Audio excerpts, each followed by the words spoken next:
What's up, guys? Good morning. Hello. Oh, we grabbed the stool thing there. Good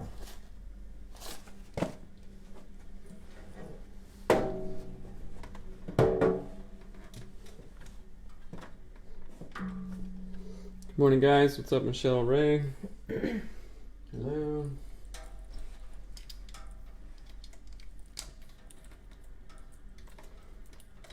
Check. Good morning. What's up, Fearless? Church in the Treehouse. Hello, Jessica Lehman. Good morning. All right. Did you say fearless? Where are you reading that? Oh. Today is day 72. Hello. Check. Wait, let's write that down. It's 289. Yeah. 72. Yo. All right. Okay. Worked out legs and shoulders today, whatever. Shoulders. Seems like a... These area. Guess I don't think about that. I don't think women often work their shoulders. Look like a swimmer. Possibly. All right. Check. Hello. Check. Good morning. Yep. Okay. Let's do this. Sound like the Roadrunner.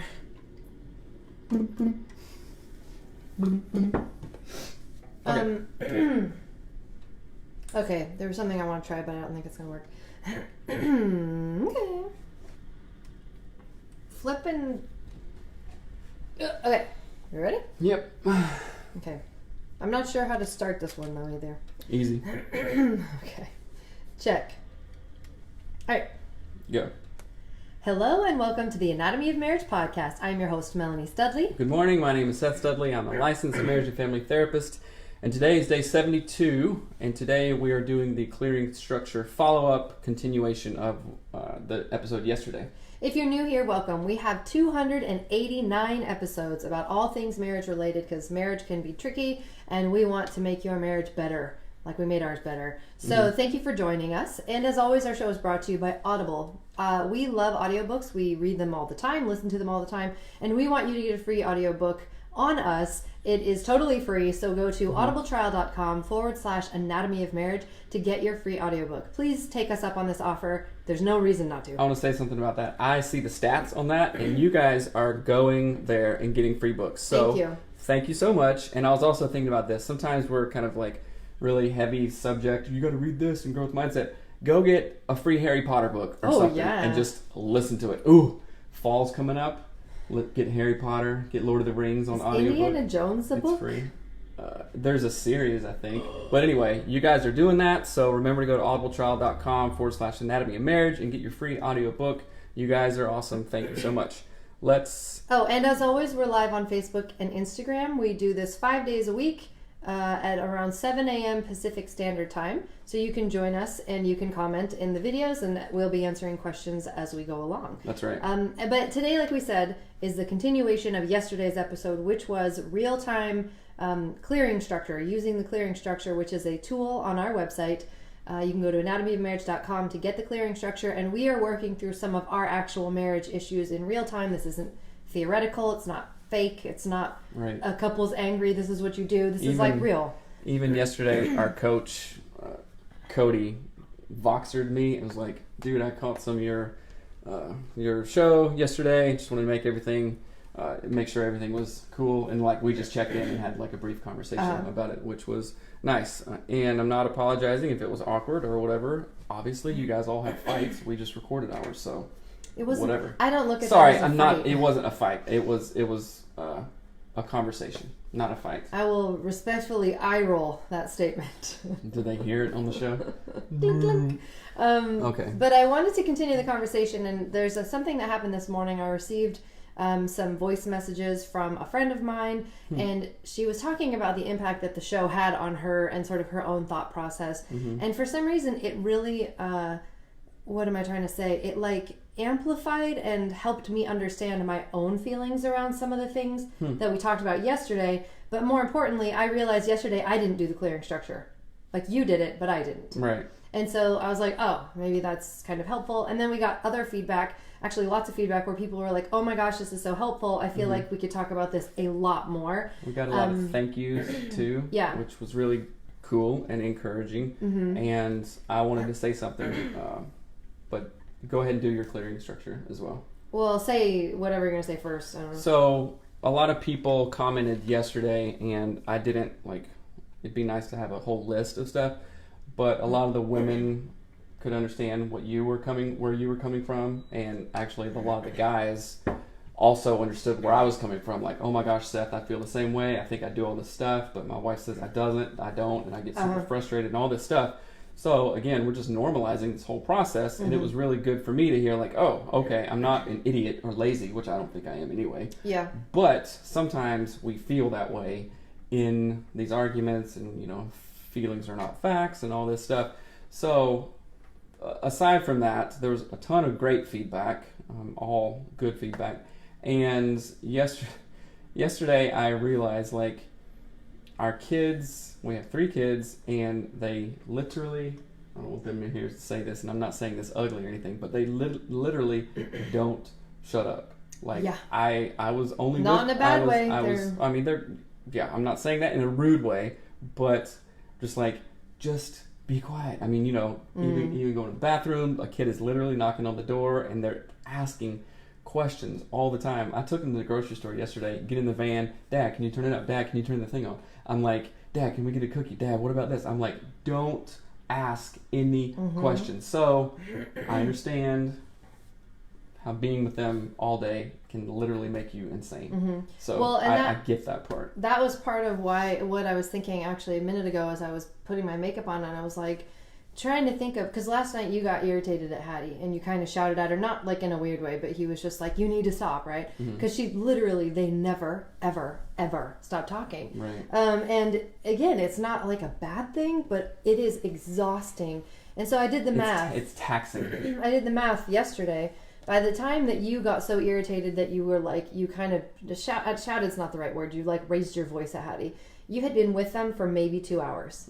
I have been with the kids every day of the summer for 10 hours at least, because that's how long you're gone.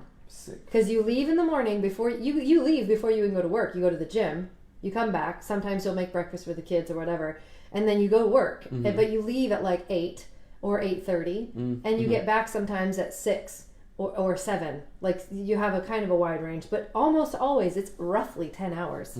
The heck. Flying, what was that? But think about that. And then you, like, even last night, you almost didn't take all the kids to the grocery store, and I was like, if you walk out that door without all of those children, I will walk out that door first alone, because I can't handle it. Right. And again, like we mentioned before, one of our kids is really going through something hard, and so literally yesterday, in order to not have him not have a meltdown, which is our only goal right now, I had to talk to him for probably a total, like, cumulatively like 2 hours, just to stop the, like, first sparks of a meltdown. Now, that wasn't a full-blown meltdown, but it's like terrorist agreements or whatever it's called.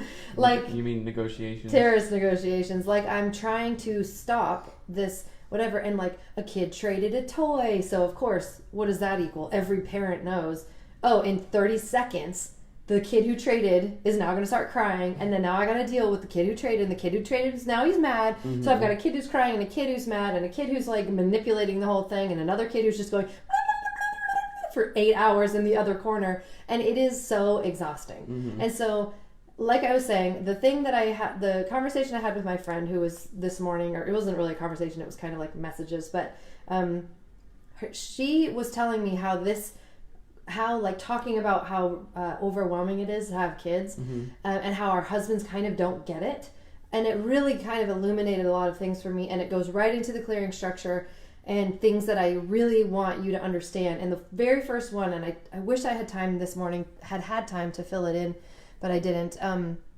But the first thing that I was thinking for the clearing structure this morning is like, you now kind of get a taste, which I wish you'd have had this awareness all throughout our marriage, because we've had kids for 11 years, right?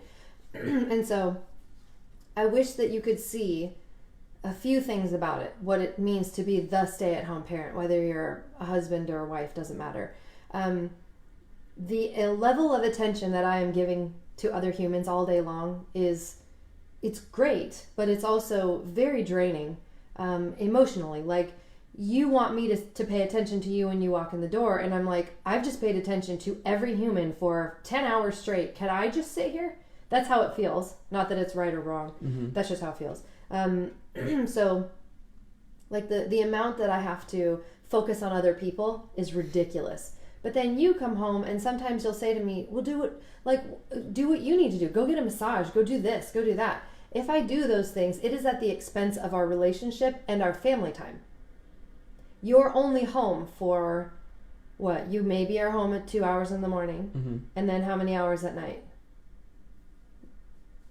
Well, I don't know. 3, 6, 7, 8, 9, Before we 10, go to 4. bed? 4 maybe hours. Mm-hmm. That's total. Like, if we want to have sex, that's one. How much of that time is going to that? How much of the time is going to the kids going to sleep, going to the skate park, going swimming? So that's not very much time. Mm-hmm. And so I don't know, like, there's this, you're like, oh yeah, you do you, like, go get a massage. If, oh, you want to go to school? Yeah, go back to school. Mm-hmm. To the total detriment of our marriage. Like, we would never be together because you're gone so much. Mm-hmm. And so there's like those parts of it, but then the other part of it too is that and this is kind of our own personal, not just like general parenting stuff or relationship stuff, but when you've approached me, like we talked about a little bit yesterday, you have a lot of, I think, what I would say judgment, and I think it comes from your expectations of me. So let me clarify, like when you walk into a room, you want me to do essentially what your family does, which is fine. I'm not judging that. That's totally fine. Your family is very like, yay, you're here, blah, and that's great, right? They also like explode and yell in your face and then have a big apology party, which says a lot about what I think you actually want that. You don't know that you want that, but I think you want that sometimes. And so when I'm neutral, when I'm like fairly neutral, and I will say yes to the side of like, what would the word be? Like less and then enthused. Malingering. When I'm fairly neutral and malazy. I think that actually really bothers you. It bothers you because it's so far away from your family of origin. But it's a function of like 3 things on my part. It's how my family is. My family barely says hello to each other, right? So for me to say hi to you or like good morning, like I woke up next to you. It's not like anything crazy. That takes we weren't talking though. That actually takes a lot it takes a lot for me to do it at a level that you don't even accept. Right? Do you understand that? So my best is like your worst. But here's the real problem. I try to do my best, which to you looks like she didn't try at all. And then you had an expectation that was way higher up. And then you let me know that you're 2 things, disappointed and you're waiting for me to fix it. So you have this look on your face really regularly that is like, is that really how you're greeting me? And I'm waiting. Like, you do that to me a lot. Like, even if you're sitting on the couch and you want me to sit next to you, you don't invite me. There's not like I'm right here, come and sit by me. It's I'm waiting. How does that make you feel? Like you're a child. This is how it feels. It's like having our middle son staring at me going, are we okay, Mom? Are you happy now, Mom? Want to walk, Mom? And I'm like, no, just be calm and like stop asking me in that way. Does that make sense? What do you make up about it? I don't know what that means. Number 3. That you don't, what I make up about that behavior, let me think about this, is that I am the keeper of all relationships. What does that remind you of? Don't pass that yet. I want to talk about that. Okay. So that feels to me like if I went and did something for just myself, I would ruin our marriage. I would ruin our family. If I went and spent money the way that you spend money, our finances would be messed up. If I if I don't attune to every human in our home, it goes to crap. So hold on. I think the first thing you said may be a little assumption. If you did go get a massage, or if you do take a walk every single day with your best friend, nothing would go to crap. Well, You know what I'm that's saying? Literally, if I was here and you go, which I do those take a things. walk I do. for an hour, go get a massage or whatever, I'd be like, okay, when you come back, the house will be clean and the kids will be fed, and we'll be watching the show. Yeah, but it won't You know what I'm be. saying? That's the problem. It actually won't be. Like in your mind, you go, yeah, that's the goal. That's what I'll do. Mm-hmm. And then I come home and it's like, this kid is crying. You got in a fight with our kid. Well, And I come home and it it's literally not, is it's like, not that way all it- the time. but it's that way enough, and it's that way regularly enough that I'm like, this isn't worth it. This is to the detriment Mm-hmm. of our family. And so I feel absolutely tied to this, not to this home, I mean, it's our apartment or whatever, but like, I feel tied to managing all of the relationships, not because I want to, not because I'm like, oh, well, I'm the best at it, so I will, but because when I step away from it, it does fall apart. It does, like, there are kids crying and yelling at each other, and the house is a mess. And so, and it's only, like I said, we had our coaching call the other day where Cody, like, let you have it. And that's the first time that you've actually done things like scrub the toilet without asking, or not treated me like I was your mother and said, where's the scrubbing thing? Where's the rag? Like, find it yourself. You have eyes. Like, you know what I mean? So there's so much in it. And it's been happening for so long that even though you're changing some of your patterns, it still feels like that way right now. And I'd love for that to change. Does that make sense? But so that's what I make up about it. That if I don't literally expend all of my energy to make sure that our relationship is sustaining correctly, that it won't. Like, even in intimacy, you will say, like that, like the example I did earlier, like, and it feels so childlike. It drives me insane. It's so not sexy. You'll be like, I want to get in bed early tonight. I used to say that. I haven't said that in a long time. So we had a 1.5 weeks. No. It's 2.5 weeks. No. But been let me longer say than that. this. That pattern has been there for 15 years. And that pattern feels like, hey, Mel, you're in charge of it all. You're the adult here. I want to have sex with you, but I'm not going to say it. And I'm definitely not going to do anything. No foreplay. Nothing to, like, get you in the mood or even think. I'll just sit here on the couch. I'll watch TV. But you know what I will do? I'll pour you a glass of wine and then ignore you. Right? I feel like I'm responsible for every emotional relationship in our home. And that's incredibly overwhelming. Right? And so that's what I make out about make of it. And I don't know, it doesn't remind me of anything. What do you want for yourself? What I want from you is the first one, number 5. And so what I would say, what I want from you, again, we're going through the actual clearing structure. Sorry, I didn't read the numbers or anything. Seth just started doing the numbers. But what I feel like I want from you is like a level of autonomy. A level of like, this is Seth as a human, this is Melanie as a human, and to support one another in that autonomy, if that makes sense. Like, I don't want all of the responsibility of like the kids' school stuff to fall onto me. What? Hold the mic, not at the cord, because it's making a weird noise. Oh, it's not doing it in my headphones. Like, I don't want the responsibility of having what? What are you? It's still making a noise. Sorry, go ahead. It's not doing it in mine. Okay. It might be your headphones. I don't want to have the responsibility of being the only person who's thinking about things like setting boundaries for the kids. I make chore charts and I laminate them. I get the Sharpie. I get, the dry erase pens. I do all the stuff. I have them in the fridge. I get the calendar. Like, this is something that I think would be beneficial for our children to see you participate in actively, not because mom told you to, right? And so there's an element of like, how can we find our strongest individual selves and then insert that into a relationship, as opposed to be the strongest wife, be the strongest husband, be the strongest mom or dad. No, be the strongest Melanie and Seth, and then insert that into the roles that you have at home or in your job or whatever. Does that make sense, or does that not make sense? Yeah. And like my friend was saying, she was talking about like she was actually said something so helpful in her email to me. She was like, I acknowledge my husband when he comes into the room from work or whatever. So because I'm acknowledging the hard work he did that day.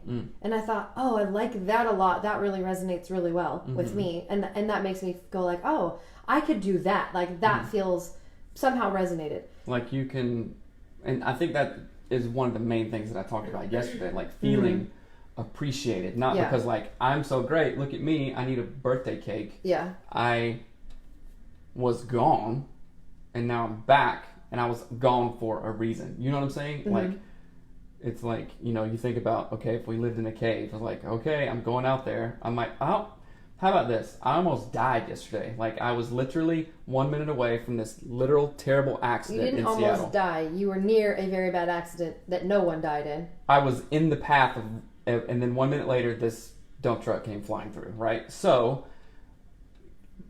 to put that in perspective, it's like, okay, we're back. It is something celebratory if you really think about it. It's like, okay, we're back. So, feeling appreciated, not like, hey, look at me, I'm Seth, and I deserve a birthday cake again or a cookie or something. It's like, oh, you're back, you were gone, hello. But let me tell you exactly, and I agree with that. I think that's great. But even yesterday in our podcast, you said something along the lines of, well, you've never been able to handle it. You don't give a crap that I spent all day in the cave with the crazies, wiping crap off their butts and tying shoes. The butt cave. I was all day in the butt cave. That's for another episode. That was hilarious. But in a way, that's how I feel like I got a cramp. You value your input, but you don't value mine. It is crazy making being home with little kids, especially even when they were littler.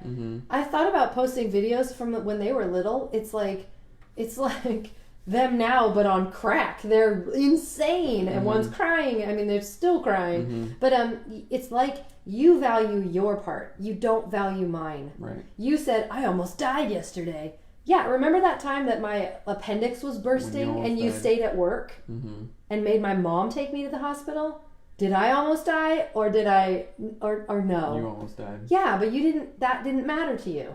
So there's something there where I feel like you have this very selfish concept of what is valuable. And again, it goes to what I said yesterday. You judge what is happening against what your anticipation or your expectation is, what you deem valuable, and then you act out of that judgment. So if you could come home from work and be like, yes, I didn't die, which is, I think that's really amazing. Do the same thing for me then. Like, honor that I've been here with kids yelling all day that you can't even handle for a quarter of the time that I've handled it. And I made chore charts, and I got all their school supplies, and I washed and dried and folded and put away all their clothes, and their rooms are clean, and they're not fighting. Like, if you can How about this? I think it would be beneficial for, like, both of us, our lives, to be like, when we do come back together or something, like, literally take 1 minute or whatever, not like something that stresses us out, go, hey, I could do a 1 minute dance party. But if you want me to be serious and be like, hey honey, I'm no, it's not like that. It's no, like, listen to what I'm saying. Okay. I could do a 1 minute dance party. Could you? Yes. Then let's do that. We can have a celebratory exit and entrance party. Like when you leave for work, we'll dance. When you come home, we'll dance. I'm down for that. But anyway, so that's a good point. What I want from you, like I was saying earlier, is it's that acknowledgement that is like steadfast. You are consistent in it. That my day was also a day. My feelings are also feelings. I am as a stay-at-home mom. We don't have tons of money. We don't have our kids are super high energy. They're not bad, but they're really high energy.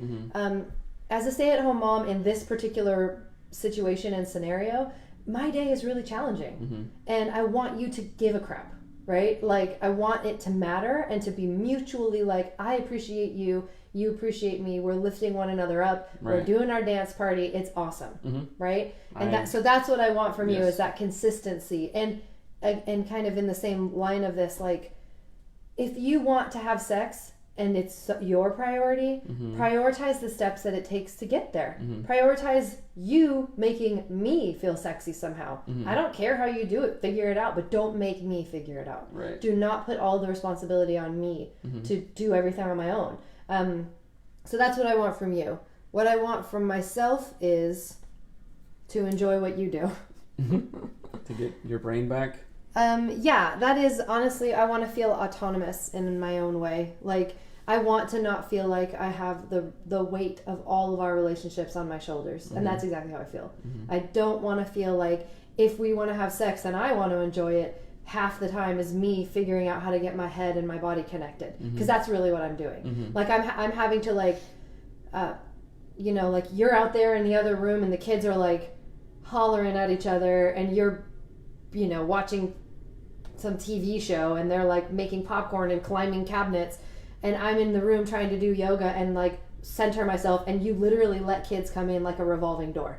Like, it's just a slamming door over and over again. Mom, where are the markers? Ask your dad. Mom, can I have popcorn? Ask your dad. Mom, can I have yogurt? Ask your dad. Why isn't dad, who said he wanted to have sex, actually like prioritizing me having my alone time? I do that, but one like slips away, like a little like a 1,000? a greased pig or something slips through the That's fence. like the story dang. of our lives. Our kids are Literally, greased it's like pigs in the butt cave. It's not like I'm just watching a show, or like hardly we ever watch shows anyway. But greased. Okay, that's weird. But literally, like somebody called me into the thing, and then somebody else goes in, and it's just.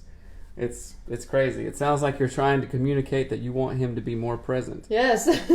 Yeah. Yes, consistently. I think consistently present is the key there, because I feel like you have these moments of presence, but then what happens, and this is so weird, it's like you have a moment of presence, and then you want me to validate that moment as if I'm your mother. You do exactly what our kid does. Like, I have to sit there and make sure he doesn't lose his crap. Right, I got to talk to him for an hour about everything, and then he's like, "Are we okay? Is this good? Are you happy? Do you like what I said? Do you like what I drew?" And that's how it feels. Like, if Seth does what I would like him to do, there's this like a, I don't know what the word is, like when a dog wants you to look at it. Right. Well, you know that one of the theories of communication, like call and report kind of thing. Like sometimes I do a bunch of calls and there's no report, from you, and I don't know what works or what doesn't work. And and you've said that the measure of that is like, well, I'm not yelling at you. I'm like, well, there has to be a better call and report than that. You know what I'm saying? It's like the idea, like we don't pick up a telephone unless it rings, right?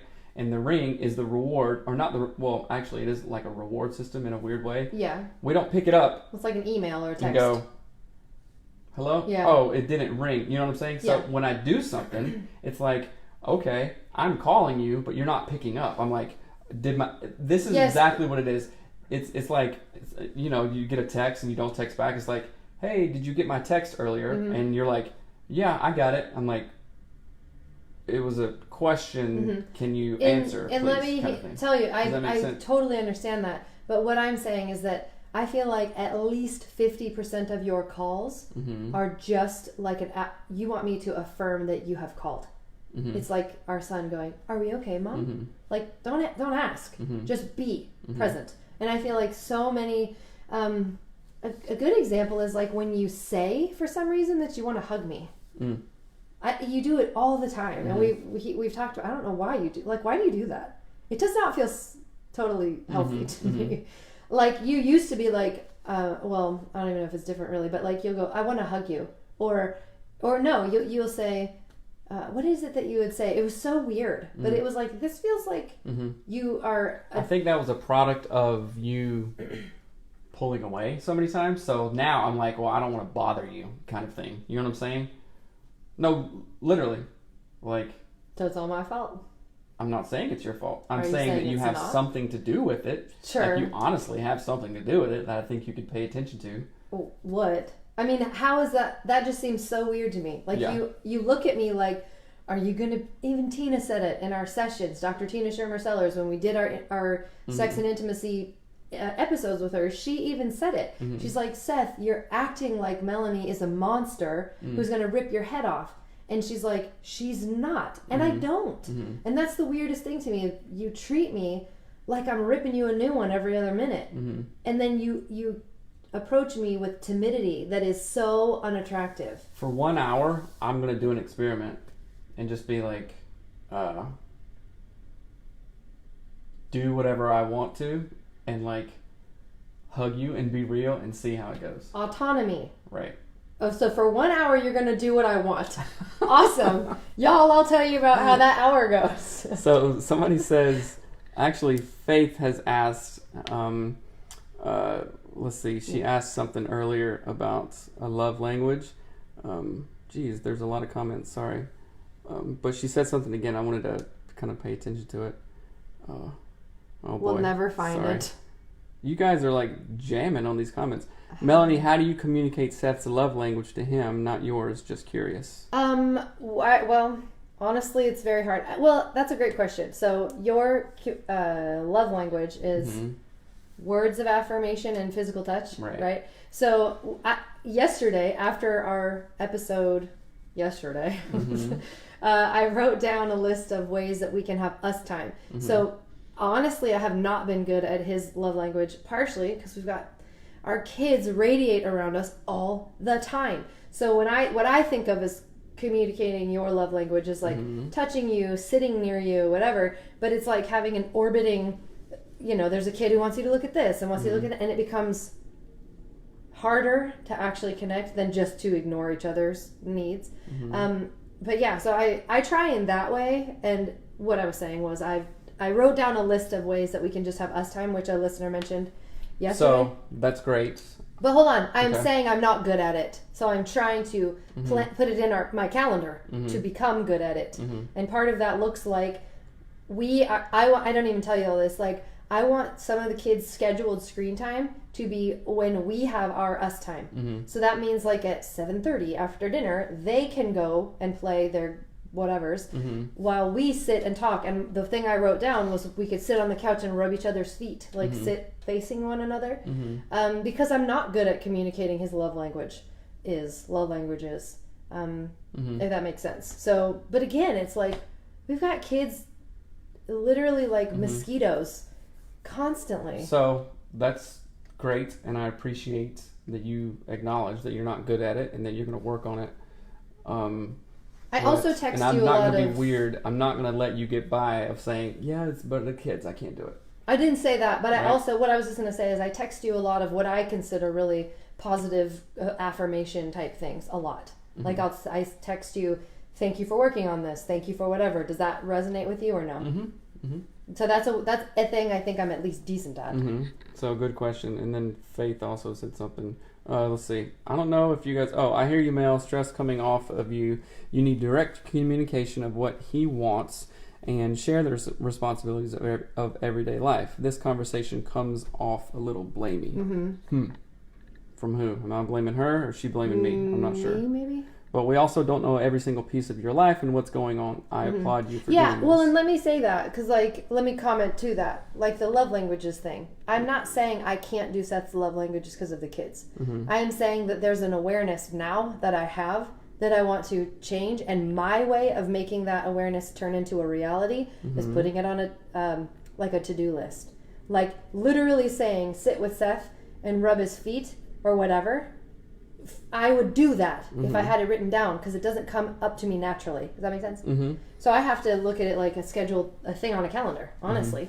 And that maybe that is like some of the feedback we got about this episode is like kind of what are the next steps when you've talked about your clearing structure thing. And for me, the next step is literally schedule. Can you stop scrolling? I think this is important. The next steps for me to be able to do my part of our clearing structure conversations is to write it down. Like talking with my friend about acknowledge your husband when he comes home for the work that he's done. So dance party is number one. I have to write dance party on a calendar. I will never remember it.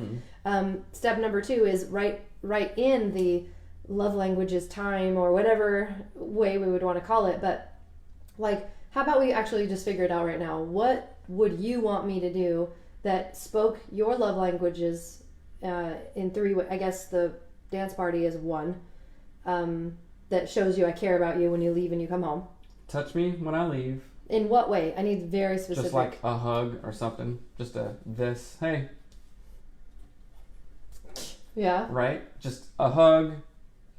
Just physical touch. Right? Mm-hmm. Hand hold. Hey, have a good day. Mwah. Mm-hmm. Kiss on the cheek, whatever. Right? When I get home, when I leave, and when I get home, and also like, have a good day.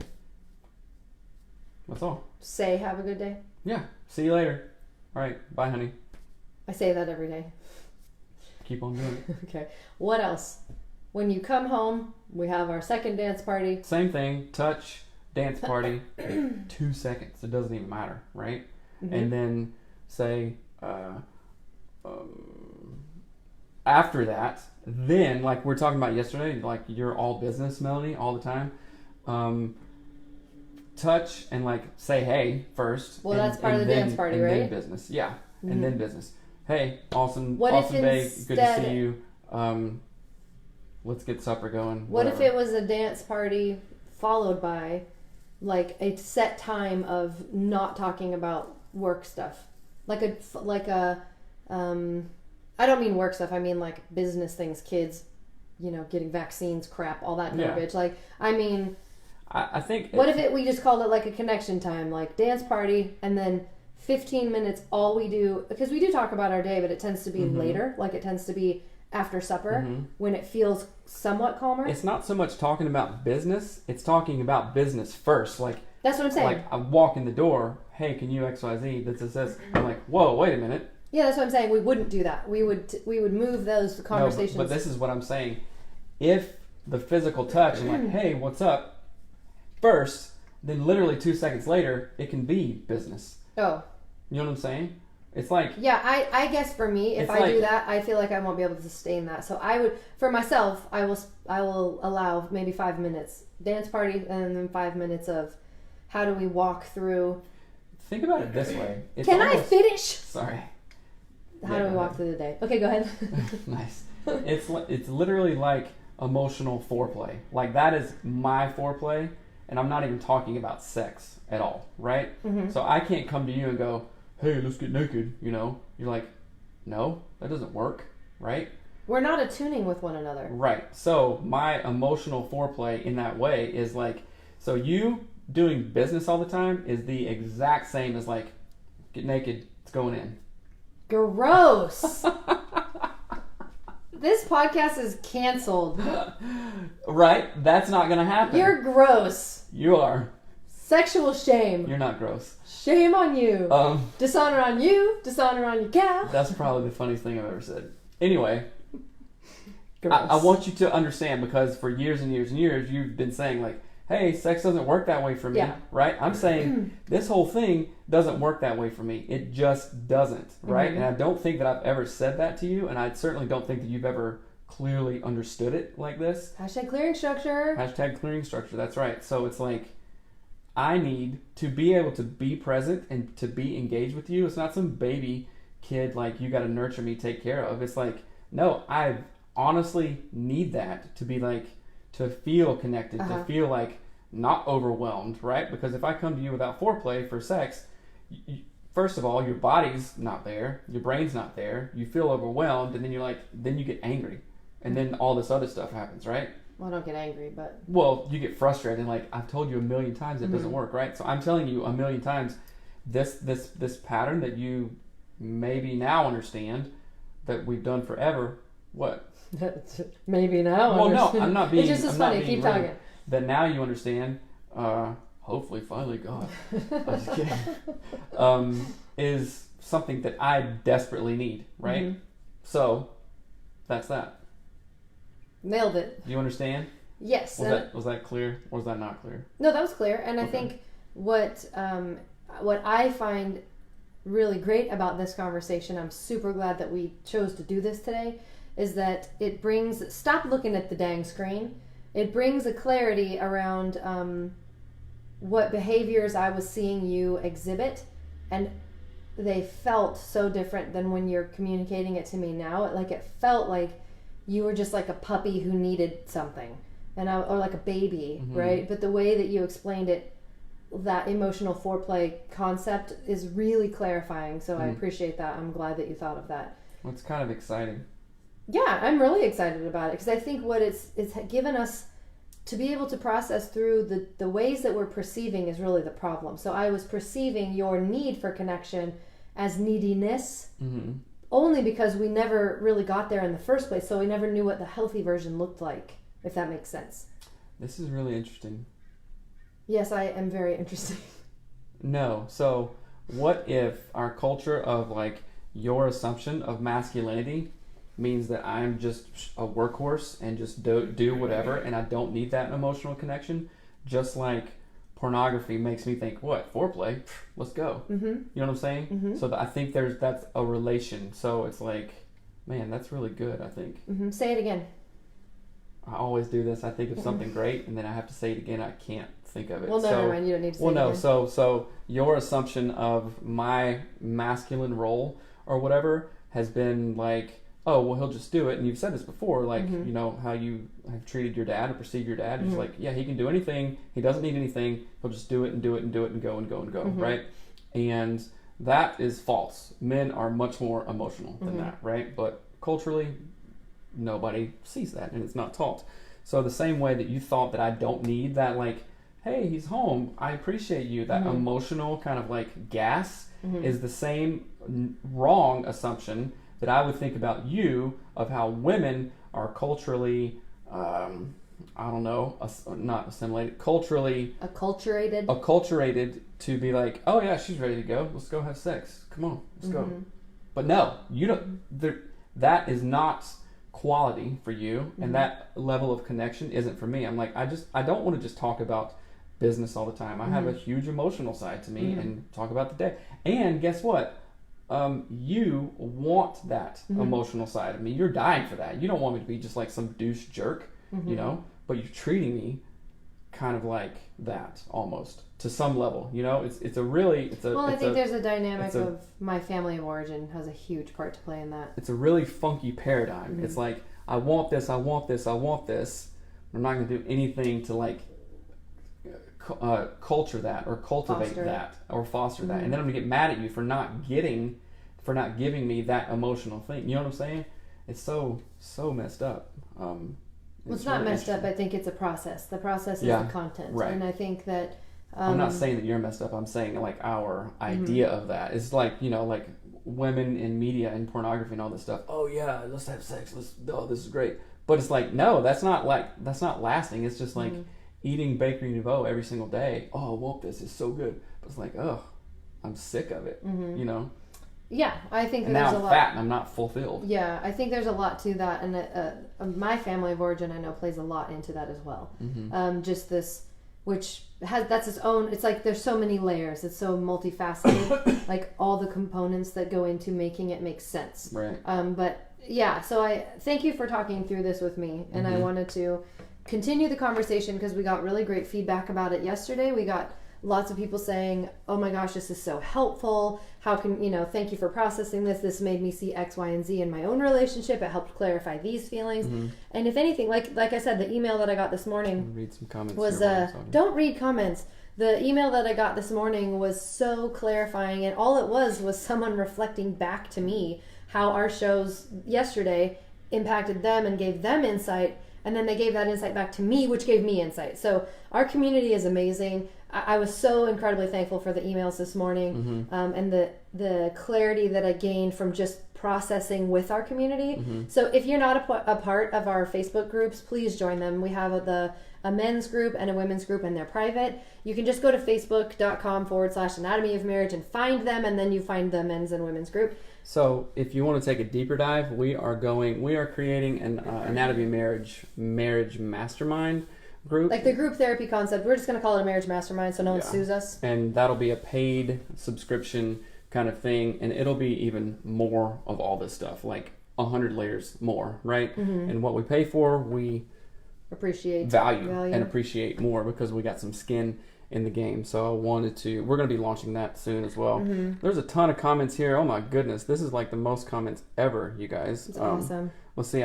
Somebody says, I totally agree with you. I think that anytime your partner expresses is something they're missing from the relationship, we should be treating it like it's something they need, not just something that they would prefer. Oh, if you treat it like it's something vital to surviving, I feel like that it is more likely to resonate and set priorities straight on both sides. Yes. That's awesome. I agree. That's very a really great good point. comment. Yes. So somebody else says, you guys are amazing. I just realized that Melanie's love language is the same as mine, and Seth's is the same as my other halves. That's yeah, awesome. it's like, okay, let's normalize. Good point. I think you nailed it. For us to see each other as partners and not how we were raised to see each other. Yeah. That's right. I think it's like a different plane of awareness, a different frequency of understanding each other. I'm reading Aware by Dan Siegel, and it's trippy, and so I'm all about like quantum zones, vibrations, quantum realms. Yeah. So okay, it's very let's wrap this up. But yeah, but thank you for hanging out with us and commenting. If you are appreciating this show, I want you to do 2 things for me, us, the world, the universe, every couple on the planet. Number 1, please share this show. If you could share the last 2, this episode and the episode yesterday, they're not confrontational for people. They're helpful for people. Like they let people have a view into the world and to conflict solving. So if you could share these last 2 episodes, that would be fantastic. That's number 1. Number 2, if you could please leave us a rating and review on iTunes. If you don't have the ability to do that, like if some people don't have iTunes, you can leave a rating and review on Facebook, and we will read that on the show. But it's so incredibly helpful for people to find us. They look at our ratings and our reviews to see if we're legitimately good. And so your voice matters the most in that space. We cannot convince people to listen to us, but you can. So you can share the show and you can rate and review the show. So please, please, please do that. It's so incredibly helpful. Somebody just said, I feel like you guys just had a breakthrough that Seth needs this as emotional foreplay. Yeah. I think we did too, and I think this goes along with like the stuff we've been talking about with our coach. I did a lot of Enneagram stuff, and I wrote down a full page of 12 areas where I need to grow, and I know that if I am not present with myself, I can't be present with others. And the more I avoid and kind of push away conflict, the worse things get for me and everybody around me. So and me stating actually what it is. So that was big. And thank God that I came up with that emotional foreplay example. Just Did you make up that quote? If I can't be present with myself, I can't be present with others. Was that from something? No, I didn't. I mean, I definitely didn't make it up, and I've seen it a million times. But I don't feel like I've seen it. It's the same idea as I can't give you $1 if I don't have $1 in my pocket. So it just seems so different when you said it that way. Yeah.